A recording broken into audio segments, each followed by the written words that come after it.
on va maintenant s'intéresser aux indicateurs de la satisfaction client. Et on commence tout de suite avec le Customer Satisfaction Score, le CSAT. Je vais essayer de prononcer correctement les termes avec beaucoup d'anglais. Donc là, en fait, on permet d'évaluer avec ce critère la satisfaction d'un client par rapport à un point bien précis. Généralement, on va utiliser des questions qui vont être alternatives. On pose une question, plusieurs possibilités de réponse et le client sélectionne une de ces réponses. Du coup, on va additionner les réponses et on va calculer le CSAT, le Customer Satisfaction Score. Regardez par exemple, avec cette question qui a été posée à plusieurs clients, on va additionner les réponses et du coup, on obtient un niveau très satisfaisant avec 2 points pour le niveau très satisfaisant. On peut également utiliser le Customer Effort Score, qu'on appelle aussi le CES, et qui permet d'évaluer le degré d'effort qui a été nécessaire au client pour qu'on puisse prendre en compte sa demande. Généralement, c'est une question que l'on va poser avec une échelle graduée. La question, ça peut être quel niveau d'effort avez-vous déployé pour que votre demande soit traitée? Et on va lui demander du coup de donner une note entre 0 et 10. Vous savez, c'est un peu comme les niveaux de douleur quand vous vous faites opérer. Entre 0 et 10, quel est votre niveau de douleur? Et là, c'est à peu près la même chose. Et on va du coup essayer de comprendre si le client a dû vraiment faire un effort pour expliquer sa demande et pour que l'on traite sa demande. Et enfin, on termine avec le NPS, le Net Promoter Score. Alors ça, c'est très utilisé dans les CRC et même dans l'ensemble des boutiques et des unités commerciales aujourd'hui. Ça permet vraiment de calculer avec précision la satisfaction client.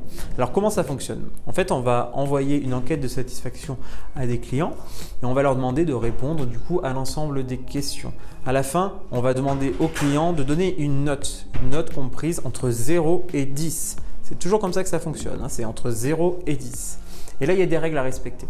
De 0 à 6, on va considérer que le client a une mauvaise expérience de votre service client. On va dire que c'est un détracteur. Il n'est pas satisfait, il ne va pas vous faire une bonne publicité auprès de son entourage ou de ses amis, de ses cercles sociaux. Donc ça, c'est un très mauvais point si vous avez une note entre 0 et 6. De 7 à 8, on va dire que le client est neutre. Globalement, il est passif. Il n'y a pas grand chose à dire, il est satisfait, mais sans plus. Clairement, vous n'avez pas encore atteint votre objectif de satisfaction client. Et enfin, avec un score entre 9 et 10, on considère que le client est promoteur, c'est-à-dire qu'il est extrêmement satisfait du service qui a été rendu. Il va vous faire de la bonne communication auprès de ses contacts, auprès de ses cercles sociaux. Donc clairement, l'objectif, c'est d'atteindre une note entre 9 et 10. Mais attention, le NPS, ça ne se calcule pas juste en additionnant ces scores, c'est un calcul qui est un peu plus complexe. En fait, on va partir du principe que le score passif ne nous intéresse pas. Donc on va forcément partir du score du pourcentage de promoteurs. Donc vous prenez l'ensemble des personnes qui ont répondu au questionnaire, vous faites un pourcentage, vous partez de ce pourcentage, les personnes qui ont répondu entre 9 et 10, les promoteurs, et vous enlevez les personnes qui ne sont pas satisfaites. Donc vous enlevez les détracteurs, le pourcentage de détracteurs. Donc clairement, ça va vous donner un score qui sera compris entre moins 100 et plus 100. Ok? Si vous êtes entre moins 100 et 0, vous avez un NPS qui n'est pas bon du tout. Qui n'est pas bon, c'est pas acceptable.